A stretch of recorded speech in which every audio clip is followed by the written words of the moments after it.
Hello, this is Johnnie Lloyd with Johnnie Lloyd and Associates, and we're so excited to bring to you an amazing man of God.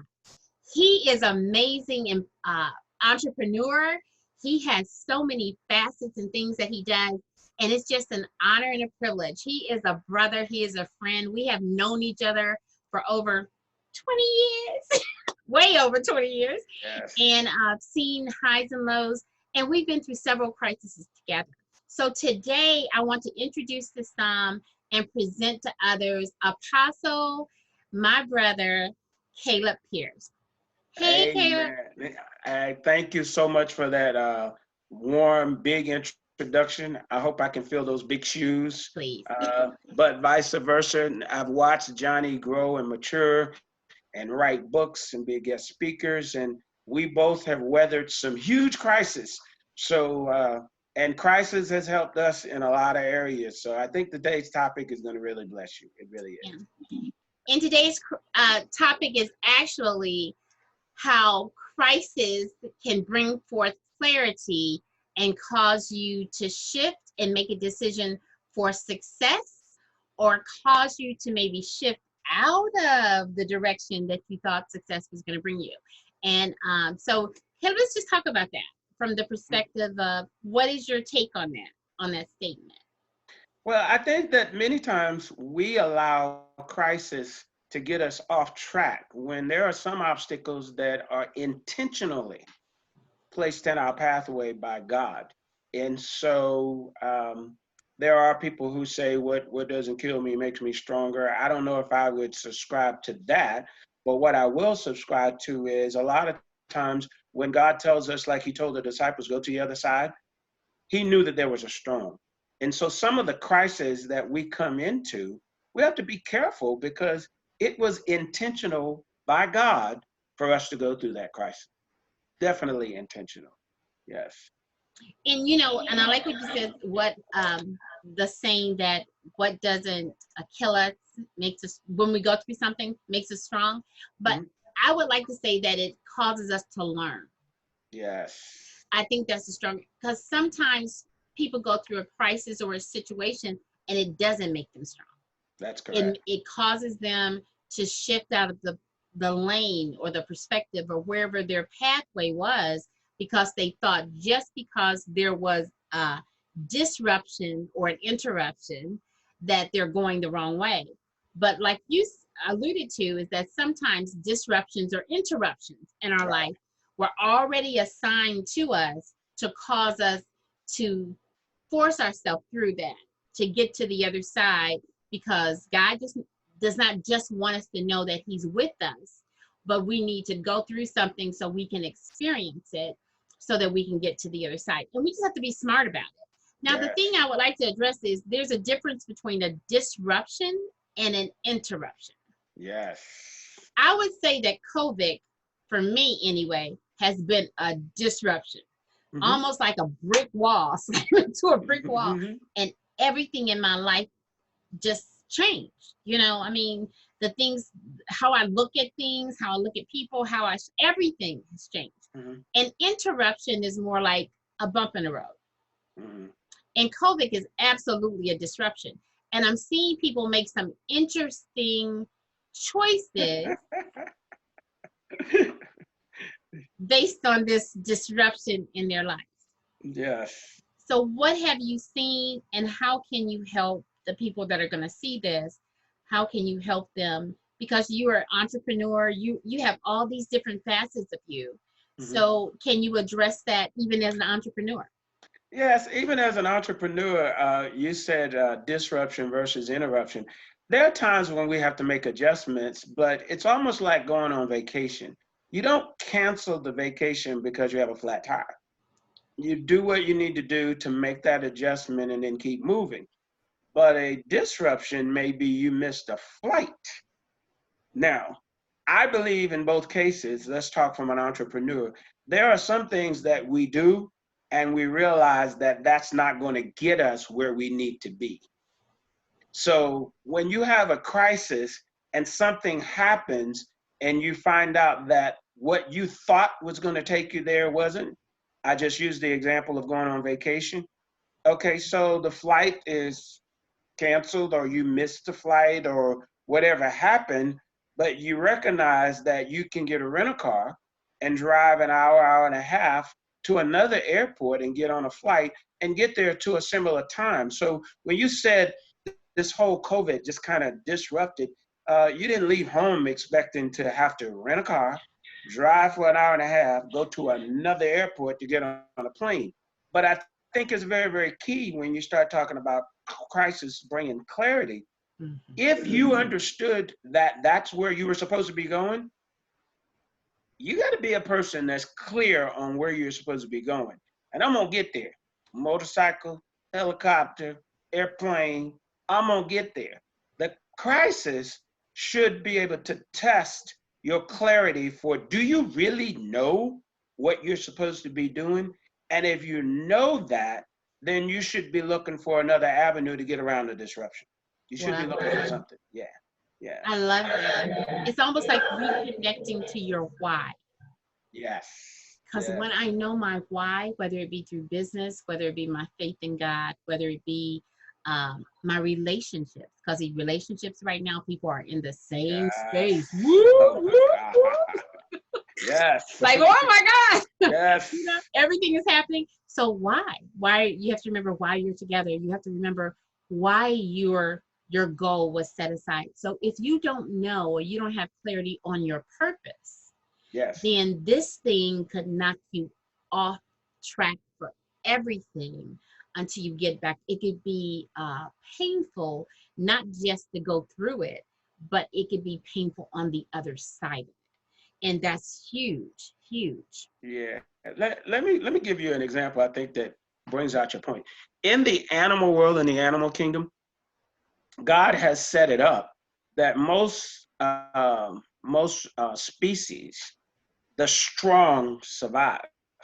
So if you ever be around lions or tigers or anything like that, coming into mating season, there's a lot of fighting. There's a lot of disruption. There's a lot of attacks. But the purpose of that is to ensure that out of the fight, out of the struggle, out of the crisis, the strong is what gets to repopulate or rebirth or disseminate.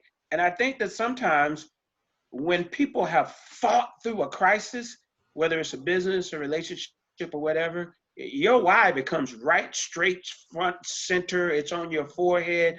I know why I'm doing this. And so it's not easy to deter you when you know your why. In the middle of the storm, you know what you're supposed to be doing and why. And so maybe if you are clear on your purpose and what you're supposed to be doing, you're just being tested to see how strong you are, how much you're going to go after what it is that you really think God put you on this planet to do, even though there's a crisis right now. It ought to be clear to you, this is something I got to fight through. Yeah, this is me. Yeah. Because and I'm going to use two things. I have this saying, as you know, is you're fire when you're focused. That's my big Yes. thing. And I love that. I love Yes. that. Yes. Because, and then in this crisis, what I just heard you say about the animal kingdom is that they reproduce based on the strength in the Yes. pride. Yes. So they make sure that what the people that are reproducing, this is not just in everything, but reproduce. When you're in crisis, what normally happens is the things that are most important, the things that you want to reproduce, rises to the top. Yes. Yes. And when that happens, it's almost like the process of gold. And I looked this up the other day. Gold, when you're trying to separate gold from other alloys, is what they call like other metals and stuff, it has to be at 1943 degrees approximately. Yes. to burn the distractions away. Yeah. So what happens in that is then you get pure gold, right? So the gold comes to the top and you can use it. But the problem with that is that gold is pliable. At that 24 karat, you can bend it.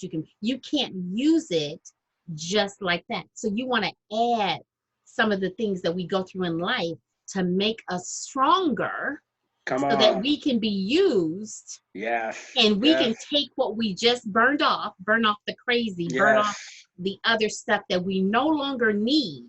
That Right. we're saying, okay, this is the mission, vision, and purpose I had. I thought it was this, but it's Right. really this. I can see Right. it now.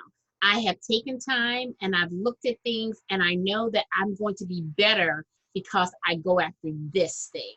So it gives Hmm. us focus. It causes us to be Yes. more strategic if we use it properly. Yes. Some people are going to look at the crisis, and I want you to deal with this from the emotional perspective. Yes. They listen to all the chatter because they're not focused. And Right. maybe in some cases they may not even know their purpose, Right. or they not walking it out. Right. So they get distracted from the chatter. Hmm. And both of us got military background, so you know what happens when the chatter, Yes. people are probably, they're attacking you. When you hear Right. the most chatter is when somebody's building up something to attack you. So Right. what is it that causes us during crisis to sometimes not take the road to cause us to have greater clarity and Right. be pure in our steps forward, but cause us to take the road of emotions? Yeah. What is, help me with some of that. What is your Well, I always see emotions as anyone who owns a vehicle know that you have what we call in the logistics industry idiot lights. And these are lights that only come on when there's something that needs to get your attention. Now, if you got a tire pressure low light comes on, does that mean, oh, I ain't going to work today, I'm calling in sick, I'm gonna turn around and go back home and get into bed? No, it's just to alarm you, make you aware. Our emotions make us aware that we need to check something. If somebody can make you real angry over basically nothing, something that your boo would say to you and you're okay, but your coworker said it and you lose it. To me, that's an emotional light you need to check. Something's not right. Yeah, some emotions you need to make an adjustment. If it says pull over to the side of the road, your engine is locking up, call a tow truck, all those types of things, it's telling you that you got a problem. You done threw a rod, you flipped off your timing belt. That's a problem. But even that doesn't say, well, your life is over, go jump off a bridge. So emotions just make us aware. It just tell us something is, you need to look at something. Maybe you need to check it out. Maybe you need to, most cars, they put in it what's called a service light. It's telling you that you've been driving for a while, and now it's time for you to slow down and take inventory of all of the operating systems Come on within your now. car. So most of your service lights will say service engine soon. Doesn't say stop moving, park the car. It just says service engine soon. So those are informational things. I think our emotions give us information. They do. But sometimes in crisis, we allow our emotions to stop us. It's not clear where we're supposed to be doing. If one of my relatives is, I'm on my way to take them to the emergency room because of a bona fide emergency, and I get a check engine light on my car, I'm gonna keep right on driving. And I venture to say that 90% of the people that I know gonna keep right on driving. That's not an emergency right now. But wonder sometimes why we allow emotions to drive our decision, especially in crisis. If you're clear on what your goal is in the middle of the crisis, that any emotion that comes up should not take you away from what you think is your purpose. It shouldn't take you away from that. It shouldn't. No, no. Right. And even, the interesting thing is you said so many things that are power packed in there, and I want to take in, but the one that I'm going to use, the one that I'm going to play with is doing what's important. Right. What I got out of the one piece is, if I could take it and do a cross and then say in this category is urgent and important, we need to stay during this season the things that are urgent and important, Because if we're not careful, all the people that are fighting for our time, Yes. or all the things that are fighting Right. for our time and our energy, I Right. found myself the other day on social media. It started off really cute. And the next thing I know, 2 hours later, Oh my God. and I was like, how did you get here? What happened? And it's like it sucks you in. So we Right. have to be careful. A lot of people have time now, Right. and sometimes we want to be entertained for things outside of ourselves, Yeah. because that puts us in a place that we don't have to worry about things. Right. But we have to be careful what we're feeding, Yeah. because for me, I've started feeding what I want to see on the other side of this crisis. Right. Right. What do I want to see and say, okay, I fed that. I'm not going to feed fear. I'm not going to feed chaos. So I have to shut those things down. And I recommend that other people do the same thing. And if your check engine light comes on and you don't have, I'm not going to say that just the capability or capacity to check it. Sometimes you have to go to a professional. Right. You have to go to a professional. Yes. Sometimes that's a spiritual check engine light. So you need to go Yeah. to a professional. Sometimes it's a mental light and you need to go to a professional. Go to a professional. If you need help, go to a professional. So do that. And I know a lot of it is online now. And don't feed yourself anything. Everything is not for you to eat. Some things will make you sick. So as we build clarity during this season, in the middle of this crisis or any crisis in our life, there are some dynamics. So if you could provide a person maybe one or two recommendations to help in this journey of finding clarity during this crisis, what would you say? Well, I would say that honestly, you need to start asking yourself some questions. One of the things that I would say to a person is, now you need to ask what I think is a clarity question. Why do you do what you do? I don't care what it is. If it's go to the movies, go to the mall, go bowling, go horseback riding, go over and hang out at your friend's house. One of the questions I would ask during this crisis is, why do I do what I do? What's my motivation behind everything that I do? That would be a crisis clarity question for me, if I understand why. Why do I go to work? Do I go to work just because I want money? Or do I go to work because I enjoy what I do? Or do I go to work thinking that I'm going to impact people's lives all day long when I go? What is my motivation? Why do I do what I do? When I go home for Christmas or I go visit my relatives, why? So my why behind what I do, if you took why and took a piece of paper and followed yourself for 72 hours, I think during this crisis, and keep answering the question, why do you do what you do? Why do you cook instead of order out? Why do you order out instead of cook? You know, why do you wash clothes? Why do you fold clothes? Why do you put them up? You know, just keep asking yourself why, almost be like a child. So in this crisis, that would be one thing that I would recommend. Ask yourself the question, why do I do what I do? Yeah, yeah, yeah. Powerful. Okay. Okay, and mine would be, as we close up, mine would be grateful. Wow. Wow.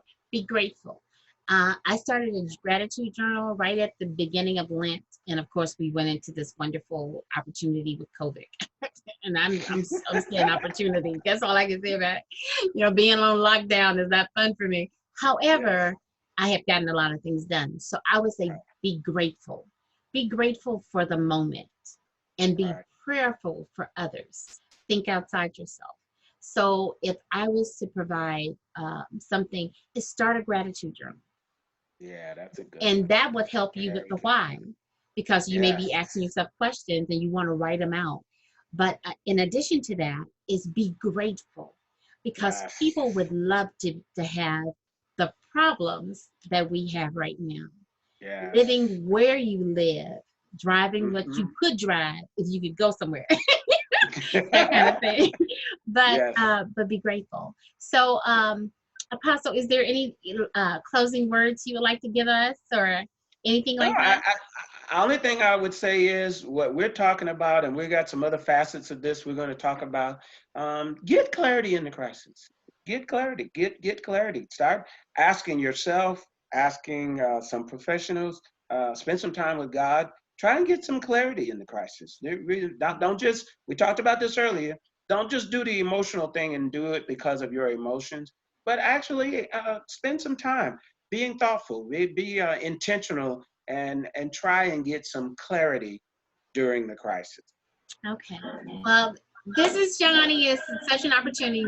As Apostle has already mentioned, we will be back with you again Yes, soon. And we're going to talk about it from the relationships. We're going to talk yes, about family. We're going to talk about a couple other areas so that to help give you some insight and some oversight, some things to think about. And just to appreciate and grow from where you are, because all of us are given an opportunity to choose life. And we encourage you to choose life on the other side of this crisis. yes, This is yes, Johnny with Johnnie Lloyd and Associates. And thank you, Apostle, for sharing this with us. And we'll see you soon. yes. See you again.